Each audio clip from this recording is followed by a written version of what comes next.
Welcome to the Jacob Wayne Show. It's the Jacob This Wayne Show. is Jacob Wayne.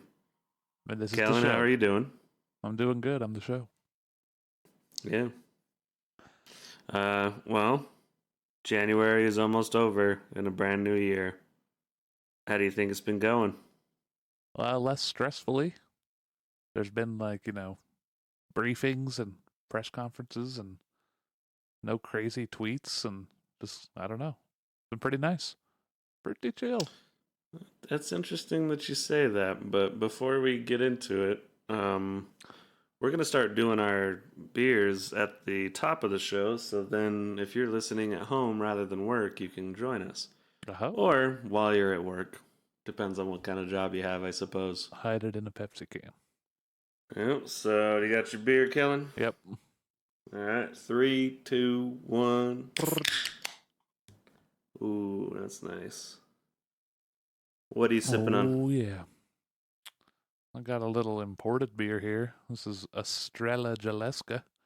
You know it's... Estrella Jaleska, huh? Yeah, it's made by the same brewery that does, what's the other big, not Dos Equis, the other one. They do the same, Corona? Maybe, no, Modelo, that's the one, yeah. Modelo. It's made by the same brewery, and you know it's fancy because it's got this little foil cap on top of it. So you have to take off the foil and then open it. But no, it's a really nice, just, Mexican lager. It's real tasty. Did you ever drink Clamato juice? No, I don't. Whatever it is. I don't like tomato juice, so nope. I was always curious. I thought that was Modelo that did that, but I'm not totally sure. I think a bunch of them do. I think Modelo does. There's quite a few of them. You can get one with all the different beers, I believe. Does it have like clam juice in there too? Yeah, tomato juice and clam juice. Yep. Ugh. That just sounds awful. How do you juice a clam? Well, it takes very much skill and know-how. Well, you got to warm it up. It's more like an oven than a microwave. Yeah, the clam comes dry, and you have to get it juicy yourself. Yeah, it deserves love too. It just maybe takes a little more time. Yep. All the bivalves do. I am drinking one that I was actually missing lately. Not our last episode, but the episode before, I was talking about not drinking, which I have reduced greatly. I noticed that as we were getting deeper and deeper into this quarantine, I was just like, I got nothing else to do. I'm really bored, so just throwing a bunch of drinks back every day. And I was like, maybe doing it a little too much, so I cut it out for like the weekdays for the most part. Pretty much just drinking on like podcast nights or a special occasion. We had a champagne for the inauguration. Not necessarily for Biden, but to celebrate somebody leaving. But Florida man leaves. Florida man leaves Washington.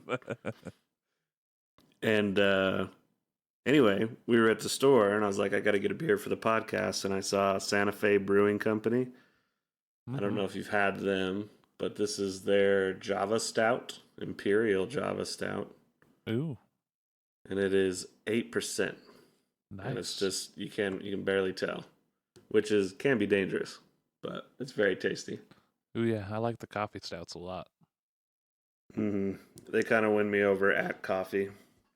Yeah. And I also, at the beginning of the episode, took a 10 milligram gummy. It is raspberry gummy, sativa enhanced. Whoa. Yeah, so we'll see how I am by the end of the show. But yeah, it's lovely. That's a thing I can do here in Colorado. And you might be able to do that soon in Utah. I heard that they're actually doing some movement with that in Washington. Oh, yeah? Wow. Yeah, they're kind of trying to consolidate some legalization bills, some that are from right wing people and some that are from left wing people, and kind of see if they can come to a conclusion. Oh, wow. So it's closer than it's ever been, but we'll see how it goes. Yeah, indeed. And if it's federal, then Utah can't do its usual stuff, manipulating all that. So Yeah, here's to hoping, I suppose. indeed. Now's the time. But at the top of the show, I asked you if you felt like the new year was doing pretty good, and you said it was like, yeah, it seems to be chilling out. I was just thinking politically, I guess. Well, that's what's interesting. I came across something that pointed something out to me that I was like, holy shit. If you think about every Wednesday this January, the very first Wednesday was the coup to take over the government. The next Wednesday, they impeached Donald Trump. The Wednesday after that, they inaugurate Joe Biden. And the next Wednesday after that is the whole GameStop wow. market debacle. Well, So there you go. it's an insane month, but that's how fucking batshit crazy Trump was. That to just have him off of Twitter and quieted down. And we were all, everybody expected him to put up some kind of bullshit before leaving, which he totally did. Mm-hmm. And we don't got to go down that road necessarily, but he definitely needs to be impeached even though he's out of office. Oh, yeah. Just to set a legal precedent, like so other future presidents don't come in thinking they can act like that. And yeah, I also think a lot of representatives in Congress that were giving tours and spreading QAnon conspiracies, they need to be removed as well. But I could see how that might be wishful thinking. Yeah. So, but they should be punished in some way. Have you heard about the one lady? Yeah, she might actually get removed because she's actually been making like death threats. So that might be enough grounds. That and like Jewish space lasers. Yeah. That are causing forest fires. Like, holy shit. Yeah, I mean, these people, they just don't get it. They all think the election was rigged, even though, like, man, the first time he lost by like 7 million points in the popular vote. Like nobody wants him. Like it's not that hard to believe. Yeah. So here's to hoping that it creates a rift in the Republican Party where they split apart, and the good conservatives that I know have some good ideas, they can kind of go off and make their own party. They might even join the Democratic Party, and then that'll be a thing where progressives have to maybe form their own party.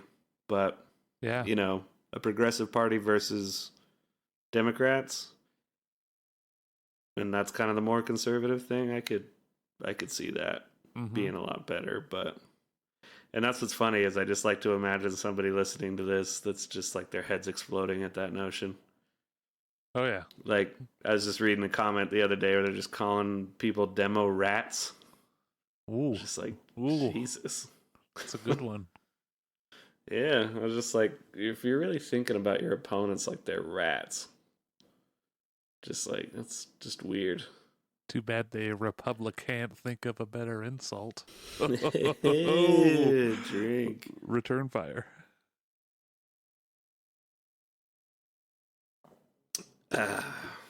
Well, yeah, anyway, we could keep going off on that, but I figured we could dive into this GameStop thing a little bit, which is, I did find it refreshing. It was like, oh, it's a big news story and it has, a little to do with politics, but it's mostly just like, something else in society that's not like, Yeah.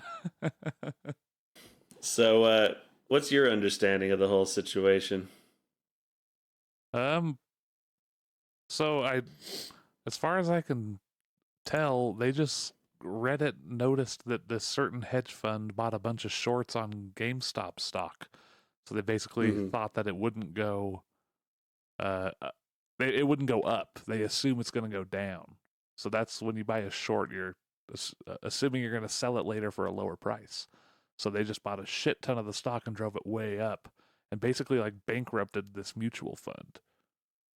Hmm. So that's as far as I understand it. I have a very limited understanding of stocks, but that seems to be what happened. Sounds like some people Well, got very rich. I'll get into that aspect after I read this thing, but I'm gonna read a thing that a friend of mine, Katie Gardner, wrote because she posted up like, "Hey, I have a free stock through this Robinhood app, and if anybody wants it, they just start using the app, and there you go, you get a free one." Ah, And I was kind of like, I'm intrigued. And then we got into a discussion. I was like, well, you seem like you are dealing in this. Like, what's your understanding of it? So I'll go ahead and read what she said to me. She okay. says, I only know some. For the GameStop stuff, basically, hedge funds sometimes make money by gambling on businesses failing. A bunch of Redditors knew the gamble was happening and decided to mess with it by buying GameStop. When it comes to Robinhood, it's a company that made an app to simplify buying and selling stock for average people. My recommendation, don't buy GameStop. If you're hearing about a stock going crazy in the news, it's probably too late already. You can invest for fun or for retirement. If retirement, get a Roth IRA and put the funds into the S&P 500. If for fun, use Robinhood or similar apps, but expect bad returns. So, I mean, that Yeah. is pretty much, I think we're all getting what's going on with it. I personally use Acorns rather than Robinhood because they're a little more. You don't pick the stocks they invest in. Oh, You can just be aggressive with it, or you can just be like, just something casual, just put money in and let it slowly grow over time. And that's what I'm way more comfortable with. ah, But what was fascinating to me is that it seems like you, Katie, and after I read that, I all had the basic understanding of what was going on with this. yeah, But there's just something about the language of it all that just makes it seem so like cryptic and mysterious. And I feel like that's on purpose. oh yeah, It's like big time. they don't want people to understand it at all. Yeah, they want you to let them do it, pay them to do Yeah. it. Well, and that's definitely been the result of all of it is once regular people started doing it, they're just like, wait, no, no, no, no, Stop no. that. Hey, quit And they that. shut it all down. And it's like, wow, okay. Yep. So And a change is coming now. yeah, and it just goes to show that, like, that's capitalism for you. It's not as free of a market as you might think. Yeah, and that's also, power of the people. We got to remember that we can do that. Yeah. And we can do the same thing, like basically is a principle of capitalism, but like, yeah, keep keep boycotting businesses and stuff. Like that's a powerful thing we can do. Hmm. It needs to be used a little more, I think. But Yeah.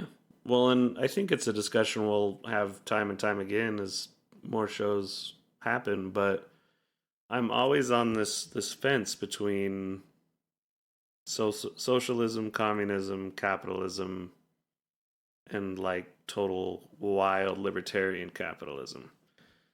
yeah, And I really do think you need some sort of mixture and elements of all of them.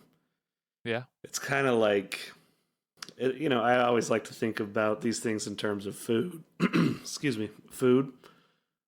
It's like mm-hmm, if you had a gigantic steak, it's probably pretty tasty, but after a while, it's nothing but steak. You're gonna feel like shit. And then yeah, you're like, oh my god, I don't want any more steak for like a month. But if you take little bits of steak, mix it in with some eggs, some potato, some cheese, wrap it up in a nice tortilla, mm, then you got a lovely meal. And that's the thing with this whole thing is that's where it's clearly more of an oligarchy here in the United States than a yeah, truly free market. And that's where I'm like, yeah, capitalism, totally free market. Like, let's open it up so everybody can participate in it easily Yeah. and understand it. And that's what I'm for. And the only time I go into socialism is things that I just don't think should have a for profit business model. Like, they shouldn't even be things that are thinking about profit, Yeah. like healthcare, um, uh, prisons, that sort of Yeah. thing. And Transportation. yeah, I know and I that's heard extreme.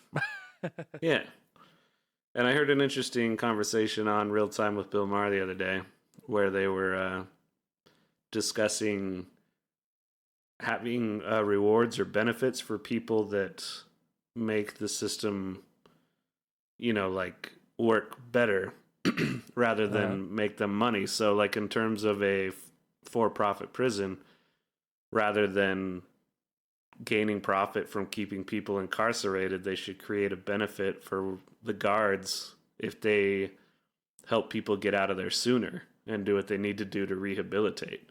and And then they lower. might treat the prisoners better. The prisoners will get out and not come back, and that's better for society. But that's an investment on a federal level that is like, yeah, we're not doing this for profit. We're actually investing in this to reduce criminality. And it's the same thing with healthcare. Mm-hmm. If you should have benefits for exercising and eating healthy, and oh, you're trying to eat healthy? Well, here, we're going to cut this down for you because healthy food tends to be more expensive. Or, oh, you got a gym membership? We'll pay for that. Yeah. Little things like that. And thought that was pretty interesting. So, I don't know. I feel like we've discussed that a lot. It's a wild, crazy free market for your ideas and your music and all that. But when it comes to your health and do you have a roof over your head? Maybe a little more socialism. I Yeah. don't think that's a big, scary thing. There's nothing And wrong. we're the only industrialized nation and modern nation that doesn't have health care provided for its citizens. Yeah. It'd be real easy and cheaper than what we're like people paying right now. So yeah, it's a Yeah, and there thing. might be the crazy costs of the shift, but it's a thing that should be done. Yeah. And it's the same thing with climate change. It's like, yeah, we're going to have to cut out some potential jobs, and that's going to be okay because through this new industry, we'll create new jobs. It's just they're not there yet. But Exactly. we do need to transition. So, Yeah. For real. Like, so I say all of us, we need to learn how to do stocks. yeah, because all the people that complain about the jobs and economy are the ones that have no idea how any of it works and could just make all the money there and not have to work like all the rich people in the world. Yeah. That'd be an interesting way to try to reach universal basic income.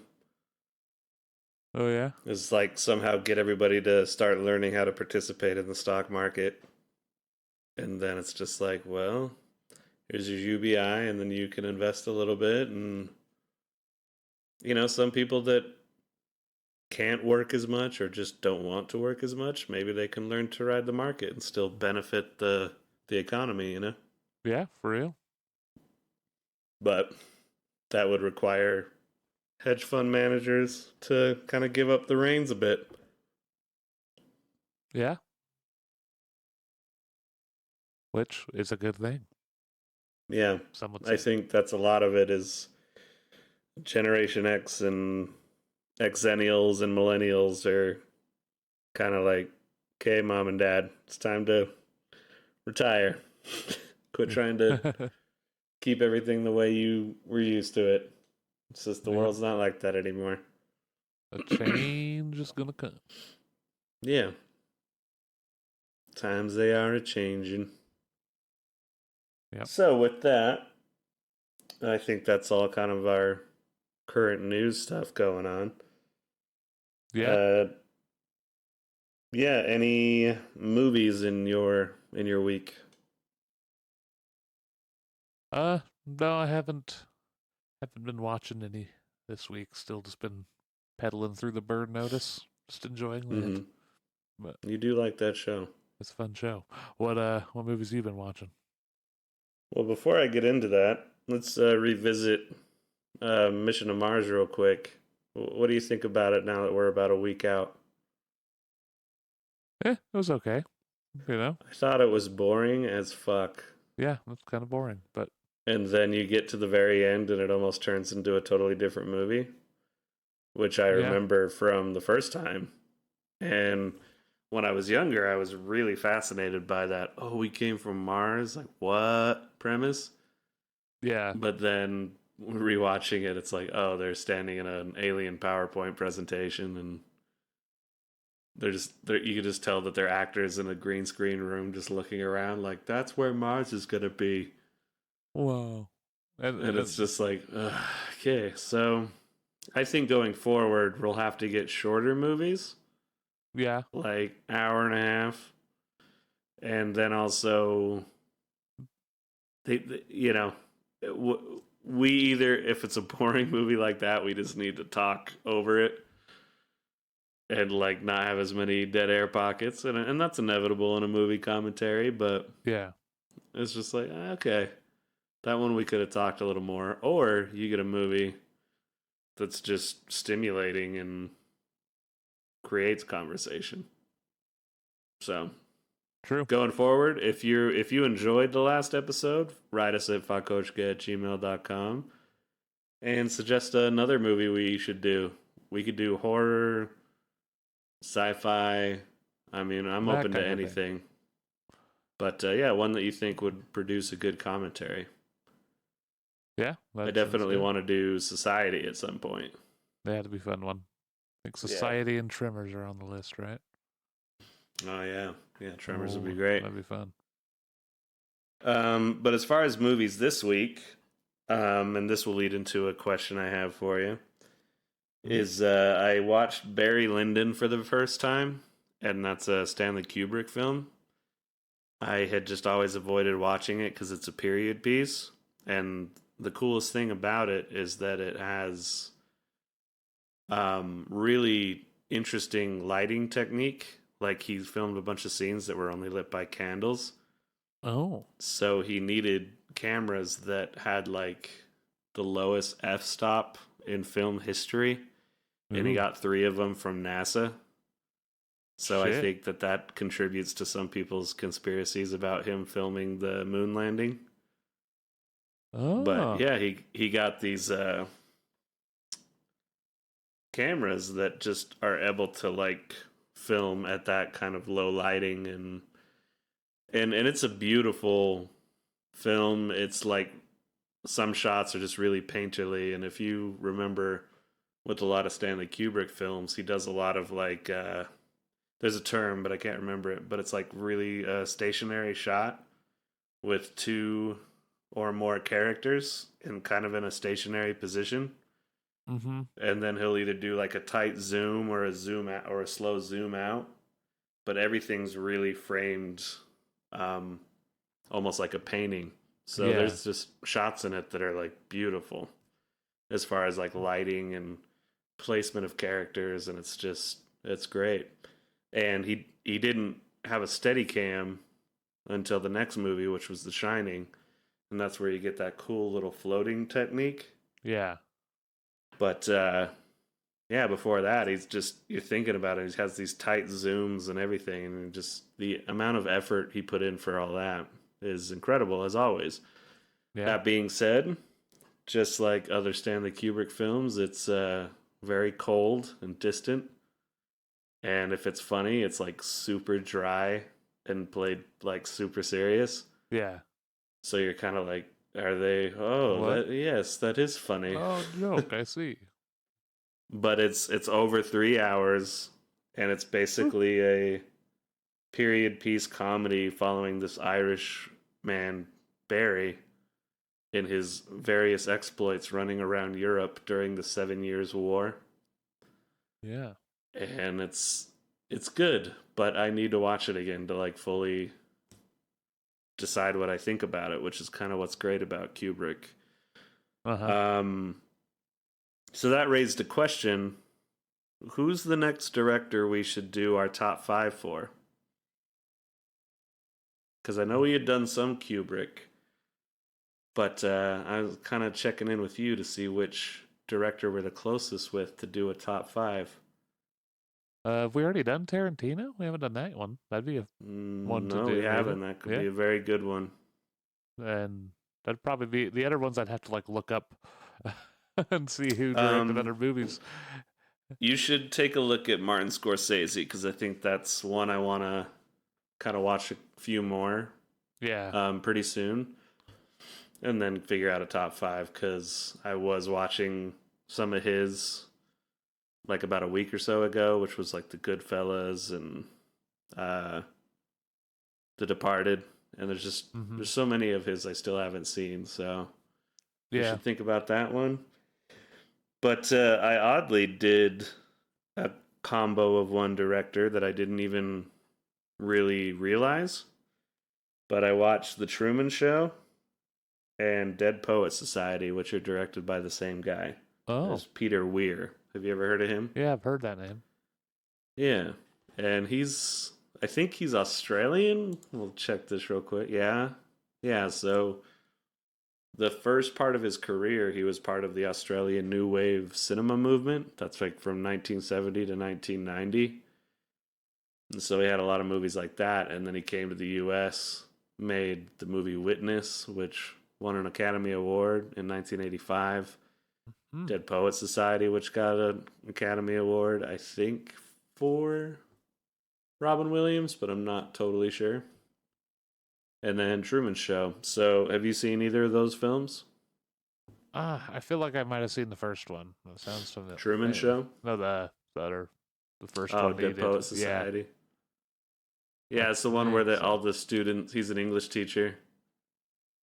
And the very end, it's like really emotional. They all stand up on their desks and they're like, "Oh, Captain, my Captain." Oh, yeah. Okay. Yeah, It's it's been a long super time. great.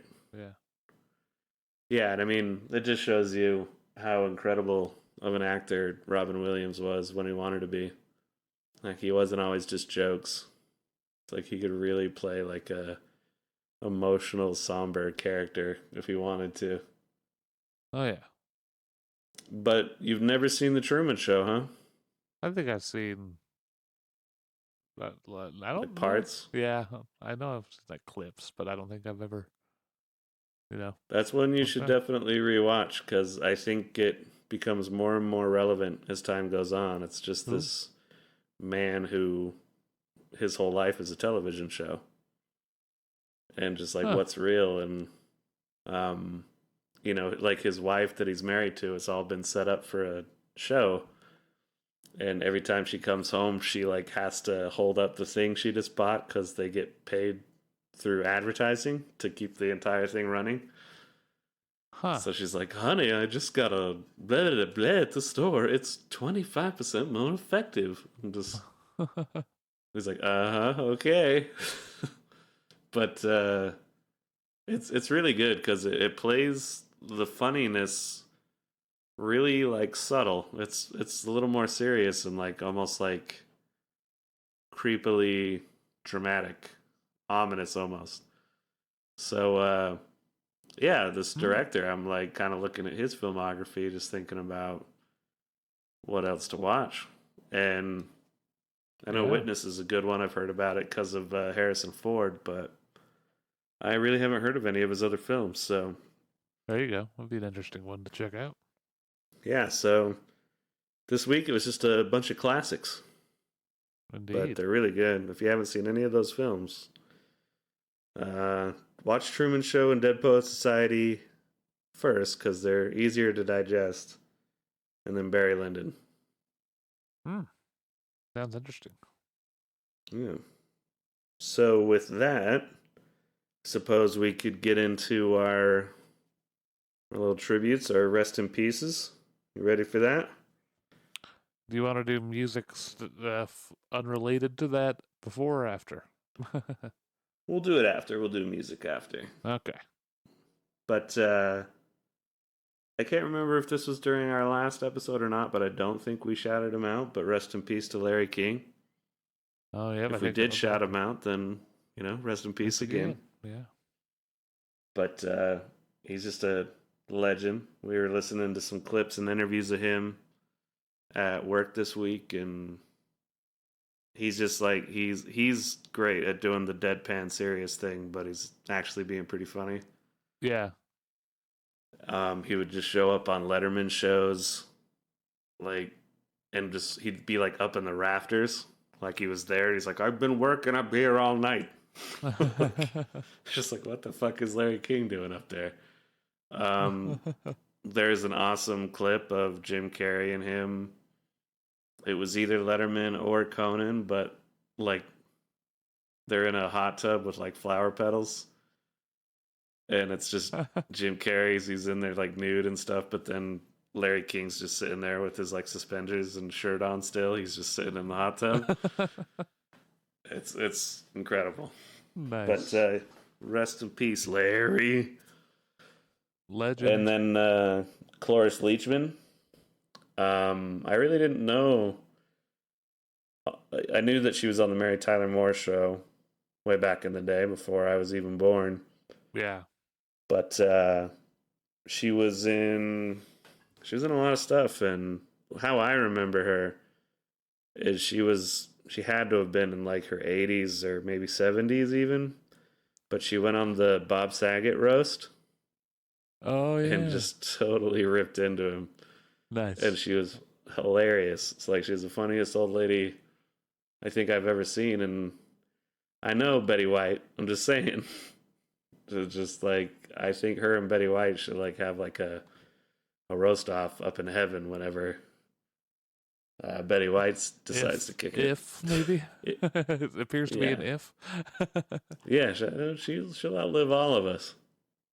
Yeah, her and Steven Tyler are just gonna be hanging out. Yeah, all a bunch of old grandmas waiting for the next Pangea. Yeah. Cloris Leachman, though, she won an Oscar for a movie, The Last Picture Show, which is one I need to watch. And I watched a clip that I think a lot of people consider the scene that won her the Oscar. Oh, yeah. And I had no context to the rest of the film, but she's like just kind of pouring some coffee for this young dude who's like, obviously, I think they hooked up, and then he took off or something like that. But she's just like pouring the coffee and her hand starts to shake, and then she just tosses it across the room and just blows up on him. And it was just like, holy shit. It was like very authentic and just a great actress. So rest in peace to her. Rip. Is there any others that you'd heard of before we get into the musical one? No, not that I've heard of. Well, I'm going to take a quick tribute sip to Larry King and Cloris Leachman, but I'm not going to take one for this next guy. So yep, sip it now. Mm-hmm. And that's kind of a shame because he is responsible for some stuff I love. I'm talking about Phil Spector, the producer. Rest in shit. Rest in shit. But yeah, why don't you go ahead and explain why he's a piece of shit? I don't actually have not looked into the story too closely, but allegedly he killed actress Lana Clarkson. Mm-hmm. So that's not cool. Guess they were living together. I got the details right here. It's on February 3rd, 2003. Spector shot actress Lana Clarkson in the mouth while in his mansion in Alhambra, California. Ooh. Her body was found slumped in the chair with a single gunshot wound to her mouth. Spector told Esquire in July 2003 that Clarkson's death was an accidental suicide and that she kissed the gun. The emergency call from Spector's home, made by Spector's driver, Adriano de Souza, quotes Spector as saying, "I think I've killed somebody." Oh boy. De Souza added that he saw Spector come out of the back door of the house with a gun in his hand. So, yeah, he eventually got convicted for that. He also was like a sexual creep, for sure.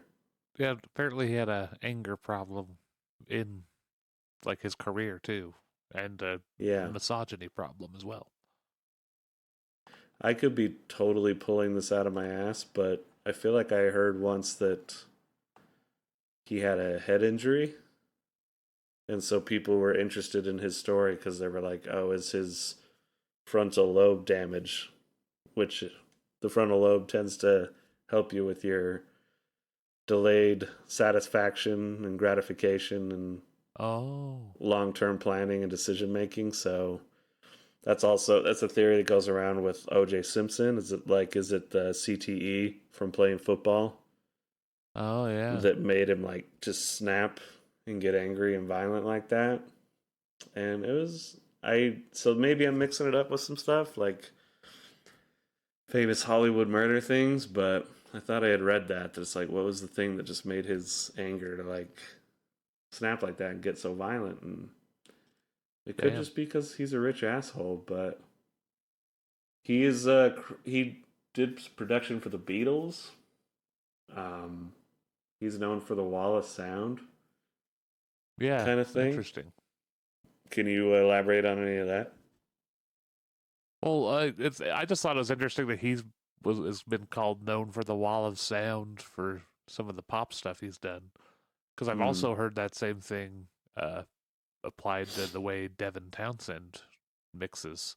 Like, Yeah, and he's kind of credited for maybe just coming with it up for the metal scene. But so yeah, I sure. think that's just kind of like basically it's probably he was just the first one to turn it up, everything up pretty loud, start getting the drums and bass just like pounding.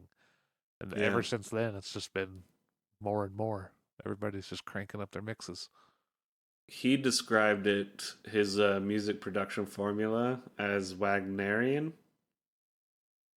Ooh, as a Wagnerian approach to rock and roll. So as I'm mixing, huh? imagining Wagner, the composer. Yeah, who had his special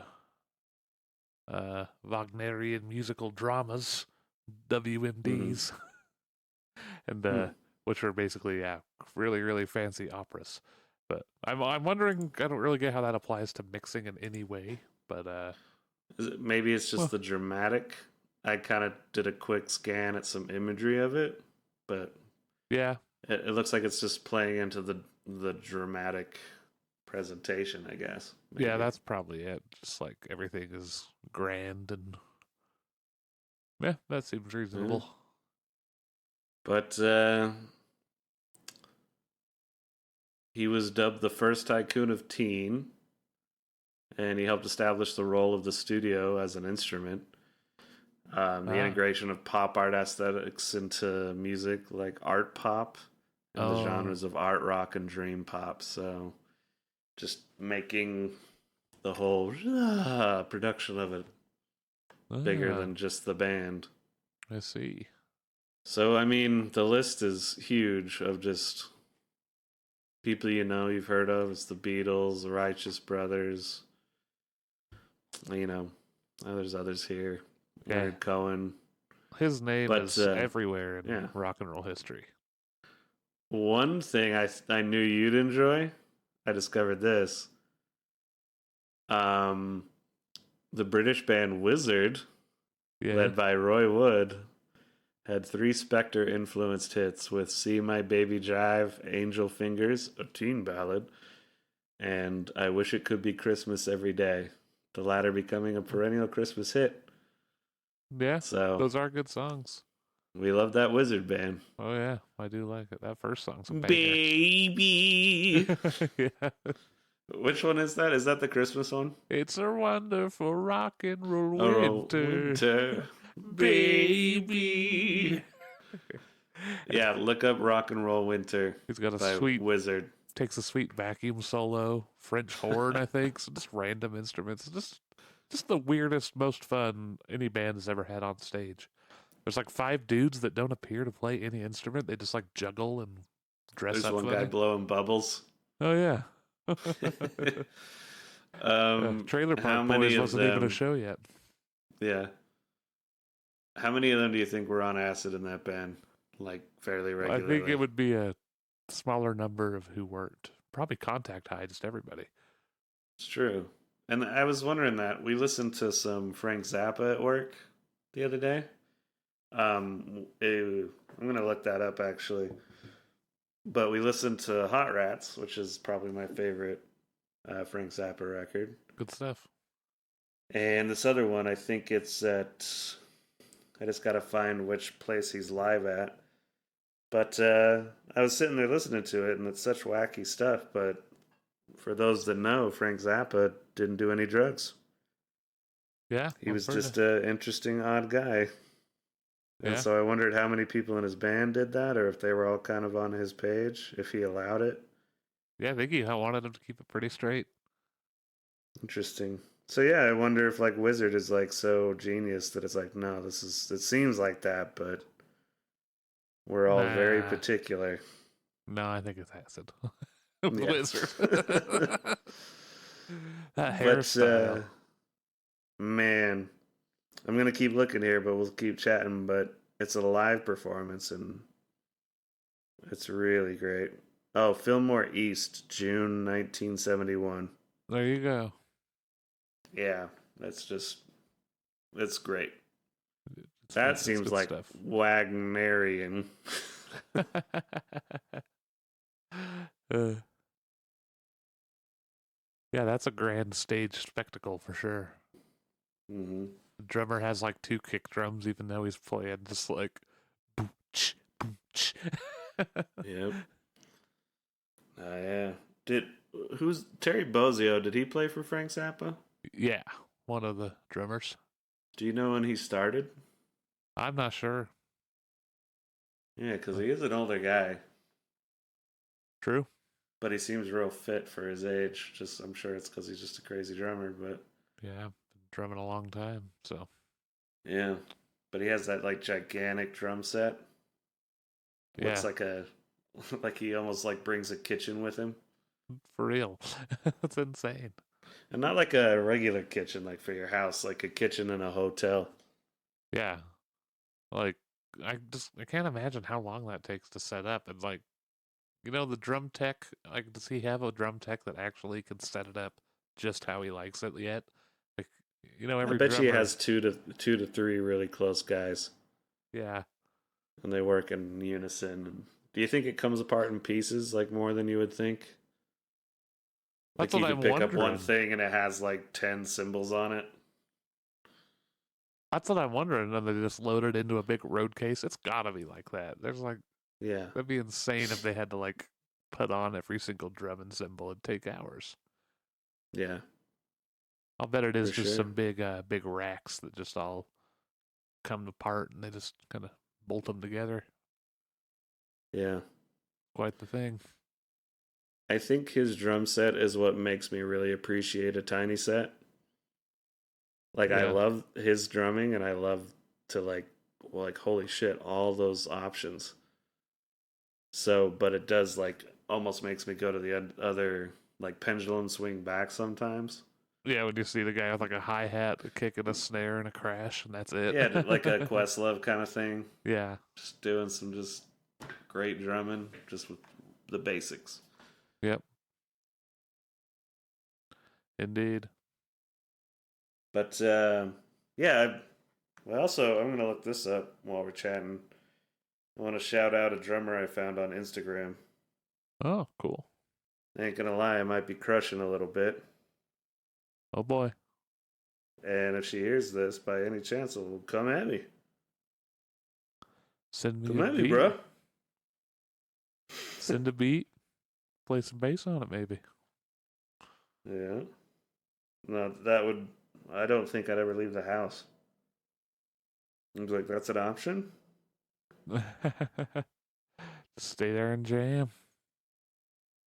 Mm hmm. I don't know if I'm going to be able to find it, but we'll see. I'm going to keep looking for a minute. Oh, yeah. Paulina Drums. So Oh. it's Paulina, Paulina, drums, but it's spelled Drumss. And it's all Oh. one word Paulina Drums. I think it's pronounced Paulina Drumses. Drums. But she's interesting because she just has like odd percussive things around. I think it's a lot of like samba, salsa type stuff. Oh, cool. So it's like just great and super talented. So you should go follow her. Nice. But that kind of leads me into a thing that we were talking about the other day, and I thought we could get into it a little bit. Is drum and bass. Yeah. I've kind of been more and more intrigued by it lately. Mm-hmm. What was it that we were talking about that kind of got us on that? Well, I think a friend shared a meme of an English dude, and he's Right. like, "My neighbors, all day they listen to loud drum and bass because I make them," and then proceeds They to don't have a choice. yeah. No, but I think part of the reason I've been more intrigued by it lately is that group Clowncore. Yeah. It seems like they have like that breakbeat kind of drumming, and then it's like just they got their keyboards, but then the one guy has a saxophone. Yeah. But it's like when they get into their keyboard parts, there's like it's like that's breakbeat and drum and bass a lot. Yeah. You know, I don't know if we've talked about it, but apparently that's Lewis Cole playing Is drums. isn't that the guy from Clowncore, yeah. Clancore and Inform? Not Informer, Knower. Yeah, yep. That's the There we dude. go. Yeah, That's super talented. allegedly, yeah. He's pretty awesome. That's one of my favorite bass playing videos. Is just the bass player that they got for those Knower music videos. Yeah. The guy from But 40-Year-Old Virgin. yeah, Steve Carell. No, it's not. He's also in Saving Silverman. Jason something. Is that his name? Jason Segel? No, Jason Biggs. Yeah, that's it. Yep. Yeah. So I did look up a couple drum and bass things so we Yeah, could maybe inform our audience about this particular genre. it's good stuff. Um, it's a genre of electronic music characterized by fast breakbeats that is typically 165 to 185 beats per minute. Has heavy bass and sub bass lines. Then it's usually a lot of like sampled sources or synthesizers. And the music grew out of the UK's jungle scene and Cool. subgenres such as darkcore in the 1990s. That was Huh. one interesting thing that, as I was reading into it, this was like the early raver nightclub scene in the early 90s. Yeah. And so, you know, a lot of that kind of thing, just electronic dance and rave music. But there's all these genres. I'm just going to list them right here. Breakcore, raga jungle, hardstep, darkstep, tech step, neuro funk, ambient drum and bass, liquid funk, aka liquid drum and bass, jump Huh. up, drum funk, funk step, sam bass, and drill and bass. And I'm just sitting here like they all probably sound exactly the same. What drum and funk? What about funk and bass? Just yeah, that's crazy. That's Parliament and the Funkadelic. You could just keep making genres, just keep expanding it. Yeah.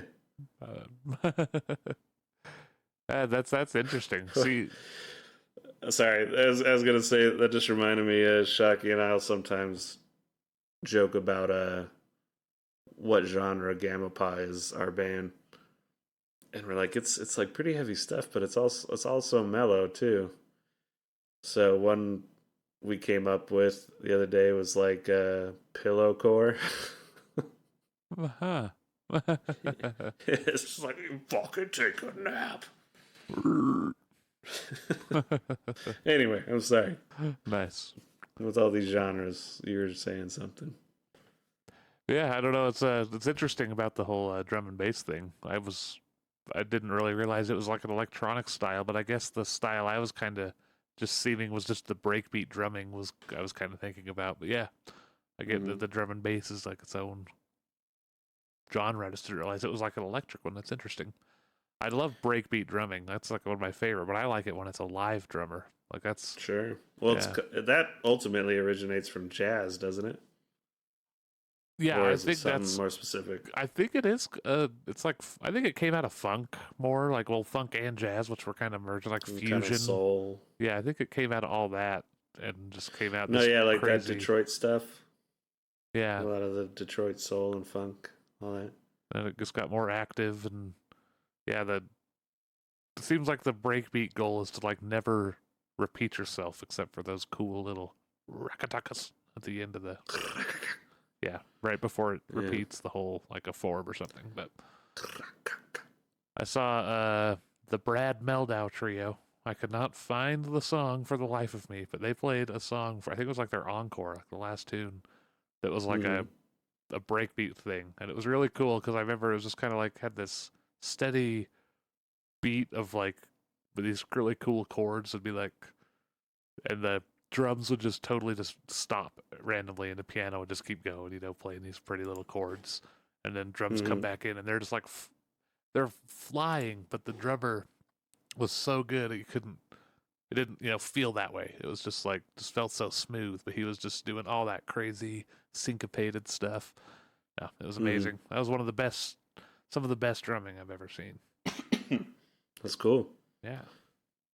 Um, yeah, and I think, excuse me, I think that's been kind of the element of drum and bass is that I guess it had those roots in some electronic stuff, Mm-hmm. but it had the influences of dance hall music and reggae and ragamuffin sound and dub.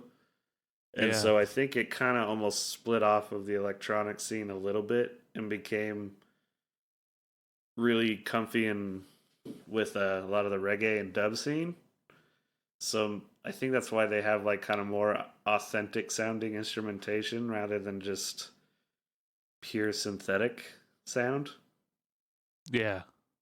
And I mean, if I'm wrong on that and you're listening and you're super into drum and bass, like write us in, like tell us who we should listen to completely comprehend drum and bass because I'm definitely curious. I subscribe to a list of songs and I'm just listening to them, but so far, it's hard to pick them apart for their particular elements. Yeah. So, I mean, we could get a drum and bass expert on as a guest sometime, or just write us a question or clarification, Indeed. or yeah, just make some recommendations. We'll shout them out. Yeah. Give it a listen.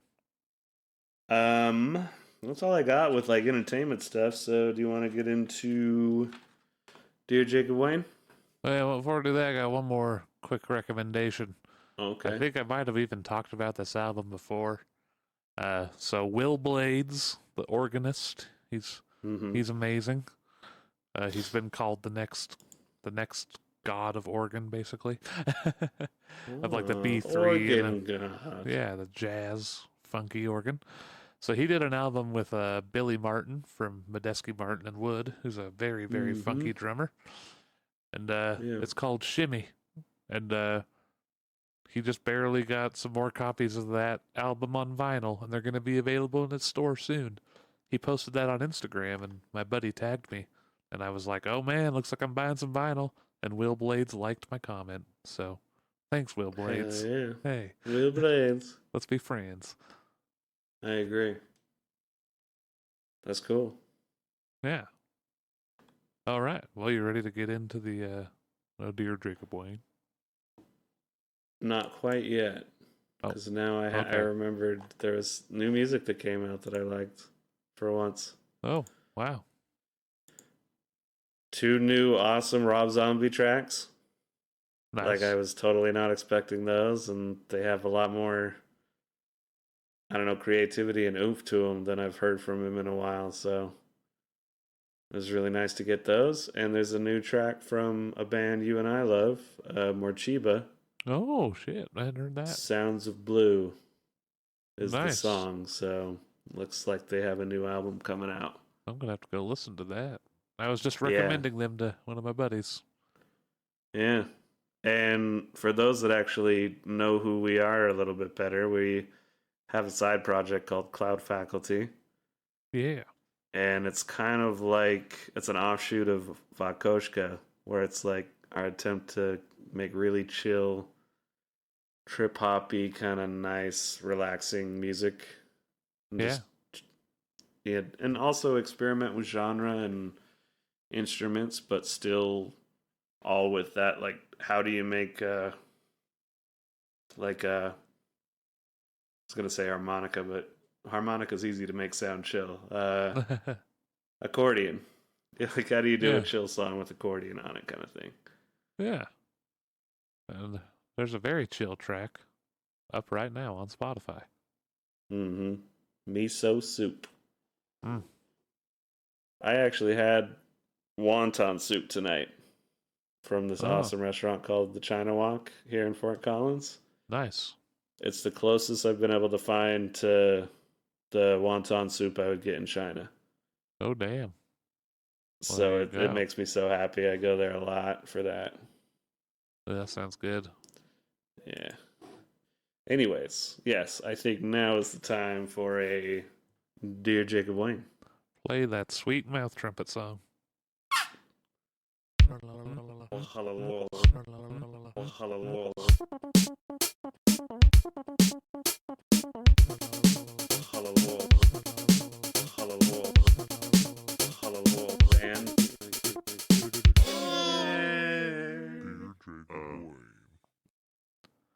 All right, let's do it. All right. So, I'm just gonna get right into it. I'm not gonna read the title. We'll figure it out as we go along. All right. I am a 28-year-old woman scheduled to marry another woman later this year. I also have a best friend, Cassidy. Cassidy and I were a couple for 11 years. Ooh. We came out to each other on the same day and started dating immediately after that. That seems Aw. weird. You think they were both legit, or the other one was just rolling with it? I think they both were into it, but Yeah, varying degrees maybe. works. 11 years before deciding to be just friends. This new dynamic took some work to adjust to, but these days we're indistinguishable from any close female friends, with all the casual intimacy that entails. For a timeline, I met my fiance 2 years ago, which is about 2 years after Cassidy and I broke up. In Mm. general, my fiance understands that Cassidy and I have a special connection, but recently we had an argument I'm not sure how to solve. We were Mm. tasting menus for the wedding last weekend. I said that I didn't want the menu to include tomatoes because Cassidy is mildly allergic. I don't want my best friend to have to worry about picking and choosing safe dishes on my wedding day. She should be able to eat anything she wants. My fiance is from a culture where tomato based sauces are extremely common. Wait, hold up. I gotta pause right there. Uh, This it's already hilarious. This is like reading like when you try to look up a recipe online yeah, and they tell you their whole life story at the for real. beginning. Yeah. Yeah, the tomato sauce wasn't just right on the taste test, but I Just get to it already. fuck. Anyway. So, her fiance, who is Italian, said that this is unreasonable and that as long as Cassidy can eat one of the meal options, there's no reason to restrict the menu. I was very offended by this exchange and I told Cassidy about it. She was more amused than anything and didn't care about the tomatoes as much as I did. But the fact that I The told Cassidy tomatoes. about this upset my fiance even more. She said she worries a lot about what Cassidy thinks of her and it harms our relationship when I tell Cassidy about our fights. I feel like my closest friendship is under attack. If this is how my fiance feels, I'm prepared to call off the wedding. But is there anything I can do to save the situation? Jacob Wayne, help. The first thing you should do is learn how to shut the fuck up. Yep. Like, just holy shit, overthinking stuff. Yeah. Like, yeah, I think she should just calm down and be happy that anybody wants to be married to her. Yeah. Take that one. Forget the tomatoes and hold on tight. Should I engage? Should I end my engagement because my fiance wants to serve an ingredient my ex is allergic to at our wedding? Like, yeah. Wow. Like she's got to be out of breath after every sentence she speaks. For real. I wonder how many multi-level marketing things she's been in. Can you imagine her in like a test audience? Oh God. You're trying to push your movie through your album. She's like, actually, I don't know. But the tomato sauce that they served at the thing wasn't actually that good. It was actually bad for my fibromyalgia. But it's like, holy God. Yep. Well, Oh man. and if somebody likes that and loves it, then good for the couple. But holy shit. Yeah.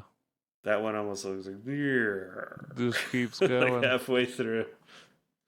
It's like she's babbling. All right. Well, So, did I get was my advice good enough? Like, just shut the fuck up more? no, I think that's that's good advice. That think it'd be could good probably for work for a lot of everybody. people. You And know what especially is saying? applicable in this one. What saying I always remember is, if you can't say something nice, don't say nothing at all. Yeah. But that's actually not the one I'm thinking of. But I do think about that one in terms of talking too much. Yeah. It's just like, are you just being negative right now? Maybe just be negative in your head. Or the other one is if you're so busy talking all the time, and I know this is ironic for somebody with a podcast called The Jacob Wayne Show, but if you're so busy talking, then you won't learn anything. If you listen, you'll hear something new. Yeah. That's true. Yeah. If you're always talking, you're only repeating what you already know. If you listen, you might learn something new. Yep. But yeah, so I would recommend that to this lady terrified of the tomato sauce. Yeah, who's like the person that she was terrified about it for doesn't even care. Like, see? They're like, what? Why did you? That's silly. What are you talking about? I'll avoid your tomato sauce. It's fine. Is that a euphemism? Maybe. All right. What else we got? You want to do another Dear Jacob Wayne, or do you want to do some weird news? I'll let you call the shots on this one. Okay, this is a quick one. We got one more Dear Jacob Wayne. Okay. My son is 16, and he is currently on the high school dive team. For years before that, he was on the regular swim team. When the pandemic hit last year, a lot of school transferred online, and the team didn't meet. But now that the school is starting to get back into the swing of things, sports is returning. That's some fun English. And he's excited to get back with the team. Yeah. However, my wife has recently had a change of heart that came out of nowhere, and it's really taking a toll on him.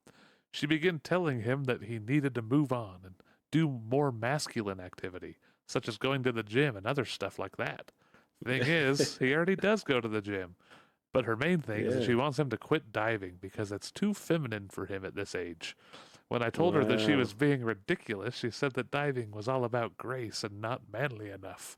She also said that the majority of people who do it are probably gay. And then a few days later, she said that he would be gay if he kept doing it. Yeah. It's a classic case of diving that just turns you gay. You gotta beware. All that body shaving. Yeah. The little hats. Oh yeah, the tight Just little like hats. the tight. I mean, it might as well just be leather. Yeah, I think it is. It's like, well, It's just spandex, leather. Just water will ruin it, especially the chlorine. Yeah, unfortunate. But so what religion is this, Mom? I think we know. Yeah, I just unfortunately there's a lot to choose from. But I wonder what it was that he did. Like, Do you think just one day he was on his way to like diving practice and he grabbed an apple out of the fridge and then shut the fridge door with his booty? And she's like, Uh-oh. It's coming on. He like winks at her as she like walks out of the kitchen. Straight men don't wink. Oh no. Man, if the booty shut's gay, then I mean, I didn't realize, but Or if on his way out the door he's like, catch you later, botch. yeah. Might be a I hint. am not a botch. We'll see. The funny thing is about the rest of this letter is just like the last one. This is basically just going on about nothing. But at the end, he says, "I don't know why she's acting like this all of a sudden, but my son is often yelling with her over the matter, and I'm just trying to find out what to do or say. My parents think that it's something connected to her past that she hasn't told me about. Deep down, I'm worried that she's unsatisfied with me for something relationship-wise, and she doesn't want him to be like me." So, like, this guy's also kind of crazy. Yeah. The sounds like the mom got invited to a dance at like, her high school, and then she went around the corner one day and saw her boyfriend making out with the diving captain. Oh, that's probably totally what happened. Yeah. Just like, I know what they do in that group. Boyfriend stealers. And the dad sounds like he's just really concerned. Like, I wish he'd quit saying all this so I could just ask my son out. It was supposed to be my varsity jacket. Mine. Yeah. Little mom's crazy. I don't know. Let me be nicer with this. Perhaps she's not crazy, but she's homophobic on some level. Cool. And that's not cool. Yeah, like, that's the main thing, even if he was. So, no matter what, diving has nothing to do with it, but yeah, exactly. Yeah, if it was something in her past, then it's her obligation to work on that. Indeed. Her son doesn't deserve to be bludgeoned with her homophobic trauma. Nope. Indeed. All right. Well, some weird news. Okay. We coming home. Should we make a sting for weird news? Ooh, that sounds fun. I like more stings. We gotta do it. We gotta do a little. What do you think the weird news would be? It's gotta be a short one. The other one's pretty good and long, so this one's gotta be a quick little. Whoa, weird news. Like one of those. Yeah, stuff like that. Yeah. Or like the Incubus guide. It's a weird news. I wish you were here. On my eye, I just fell on. Crying when I fell on my eyes. Yeah. Anything like that would work. All right, so this one's right up the street from me. Here we go. Law enforcement from multiple agencies were called to rescue an injured boy in a canyon Monday afternoon. The 911 call was received around 4:45 p.m., reporting 2 teenage boys were hiking in the area when one of them slipped and fell on a knife. Whoa. So apparently... Wait a minute. Was one of them wearing a diving outfit? No. Okay. So they were coming down a steep hill, and apparently the boy claimed that the knife had come out of his pack as they were sliding down, and then he slid onto it. So it like sliced his ass open. And they nice. Yeah, he flew him straight down to an Ogden area hospital. So apparently he got him pretty good. Yeah. So goddamn. Yeah, it was pretty insane.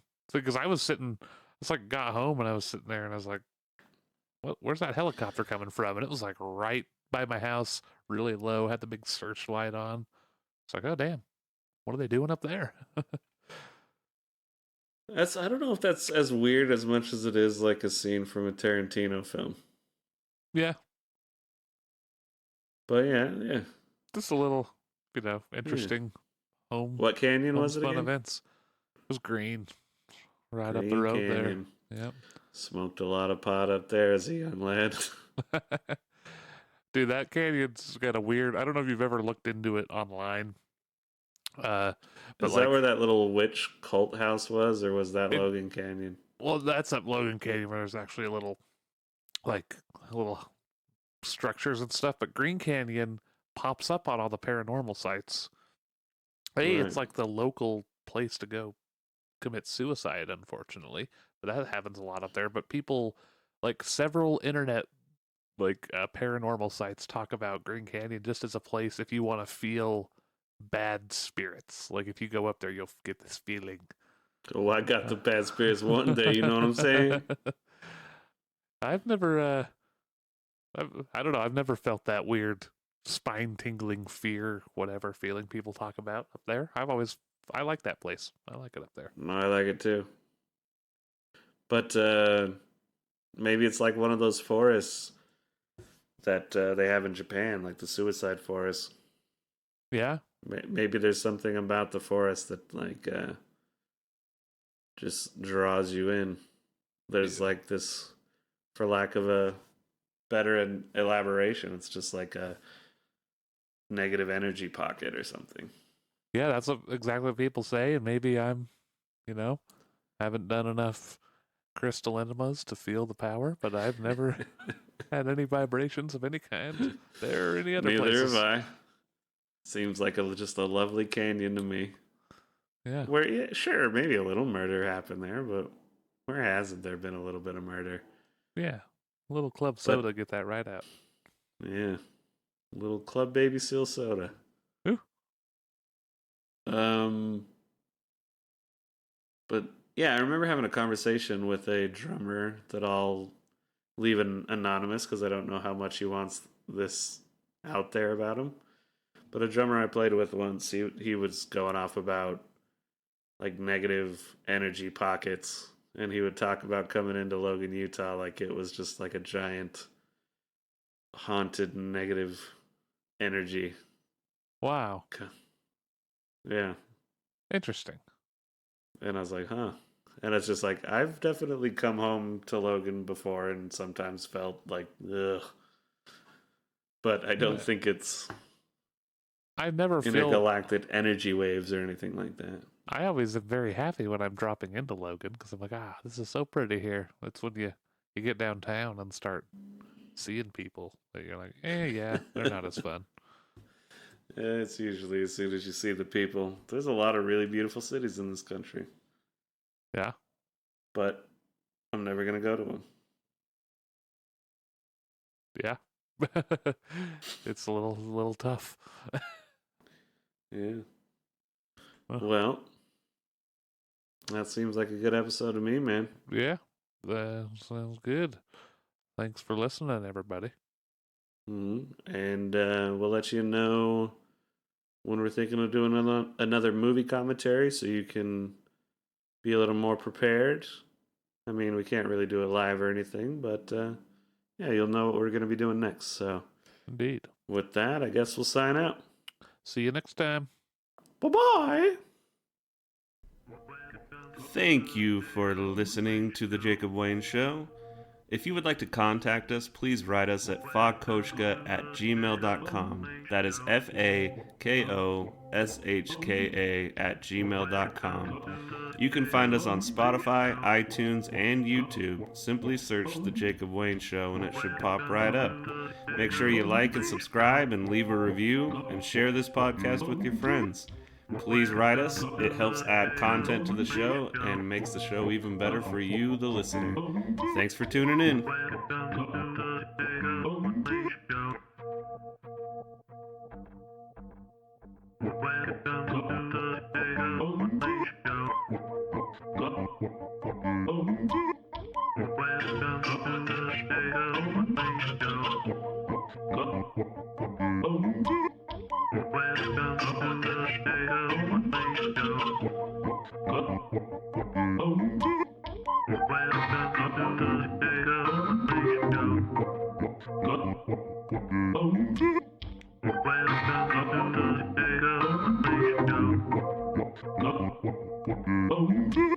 Welcome to the